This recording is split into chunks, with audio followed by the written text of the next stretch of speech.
So, in part one, we finished up with experiential marketing, and now we're going on to product placement and branded entertainment.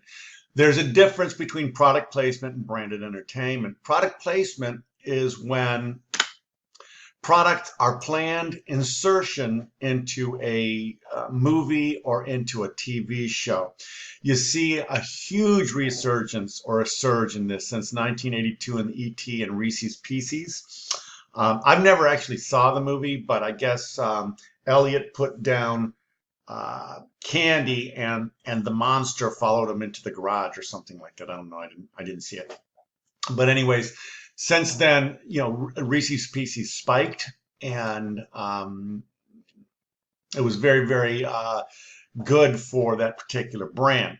So product placements increase awareness. They've got positive attitude towards the brand. People like the movie, if they like the TV show, they'll like the brand. It's really been on the rise because of the reality TV, which, as we know, there's nothing real about reality TV, but the Real Housewives of here and there and hither and yon. Product brand managers and product managers are actually paying these producers for these TV shows to insert products in there. It's a low cost per viewer. It's very expensive to do, but again, it's low cost per viewer, and the shelf life is incredible. I mean, people are still watching E.T., and that was from 1982, and Reese's Pieces is still very prevalent in that. So product placement is a planned insertion. Branded entertainment is when brands are woven into the storyline. The best one I can think of is how Applebee's is woven into the storyline of Talladega Nights, the Ballad of Ricky Bobby. This also has increased with reality shows where they weave a brand in while the reality show people go out to a particular restaurant or they have a particular party with a particular brand woven into the storyline. You see it in novels, you see it in plays, you see it in songs, movies, all types of things. Long shelf life, and although it's expensive to do, very low cost per contact. So remember, you're tested on this, so don't make sure you understand. Product placement is when you place a product in there. Branded entertainment is when the brand is woven into the storyline. So the key thing for brand entertainment is supporting promotional activities afterwards. With ET, they did a lot of promotional activities afterwards. The customer attitude towards the placement, what show is placed in, whether the show was a hit, whether the consumers liked the show, the characteristics, and all those other things. So why do you do it? Obviously, low cost per contact. We're doing it to generate revenue. So alternative other media venues, video games, subways, cinemas. We're going to talk briefly about all of these here. We're going to start out with video game advertising. Video game advertising includes advertising on your phone like Candy Crush and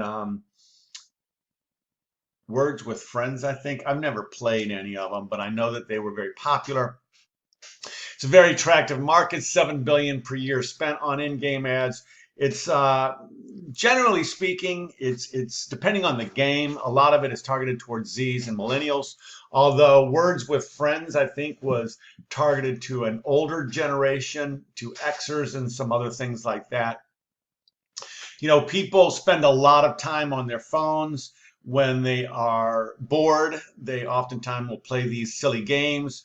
Because they're playing these silly games, they're advertising in there. It is a huge, huge market. And the fastest growing market is females because of things like Candy Crush and that type of thing. Cinema advertising, we know all about those. I find it actually offensive that I've got to sit through a whole bunch of commercials before I can watch my movie, especially since I paid about $15 for the movie or $20 for the movie. And I've got my daughter, so I've actually paid $40 because I had to pay for her, and now I got to sit through a bunch of advertisements. But That's just me.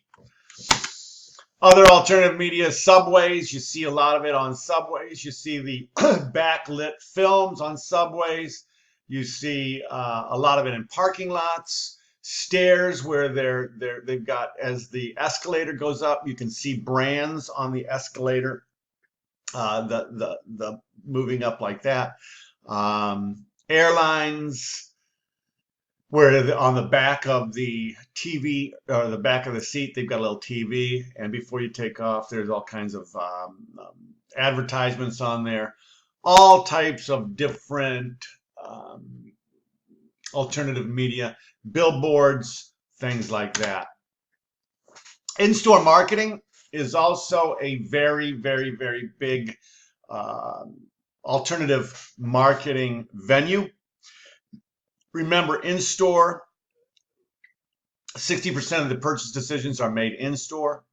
So if you can really capture their attention with a in-store type of display or in-store ad, then you can truly have a good impact on your sales. Here's one for Red Bull. You see it a lot in Wegmans, especially around huge events like the Super Bowl, where Pepsi might have an in-store, or Coca-Cola or Budweiser. You see it a lot around the Olympics or something like that. Generally speaking, Wegmans isn't doing that. It's the brand that are doing that. In this particular case, I'm sure the store didn't put up this display, Red Bull did. So in-purchase store is very, very huge. 52% are the most influenced by these types of alternative media. In-stores make or break time, so the tactics really are to engage customers, to make it, again, a splash, almost like guerrilla marketing in the store, using bright colors, sound, taste, smell, lights, everything that they can, video screens, motion, anything that they can in order to capture attention so someone will stop, look at the brand, make the decision to buy then and there. Location is key for point of purchase tactics, and also not only that, but doing it around some type of event. Indianapolis 500, the NASCAR event. I think the season began just a little bit ago with Daytona 500, I think. I'm not a NASCAR fan. But there is a significant increase in sales. Effective point of purchase displays. Number one, you've got to integrate the brand's image into the display. That's a perfect one with Milk-Bone dog biscuits. Integrate the display with current advertising and promotional ads. High, bright colors, sounds, smells, tastes, anything that'll make people stop and watch. Brand communities is another form of alternative marketing. The big one is there's a huge brand community around Harley-Davidson motorcycles. The other one is Jeep. It's brand loyalty. It's almost a brotherhood. Brand communities are huge because they have symbolic meanings, and they're also really good for accessories, brand accessories. So having a brand community start, Jeep is a huge one. Harley-Davidson motorcycles is a huge one. Having a brand community start around the brand is essential for that brand, and it also really helps with not only sales, but also with alternative sales such as accessories and things like that. With that being said, that's going to conclude our video lectures. It's going to conclude our information that we're going to be talking about this semester. And you'll see me again Sunday night when I come out with a video regarding what concepts you need to study for the exam and how to take the exam. Until then, I hope to see you again healthy, wealthy, and wise.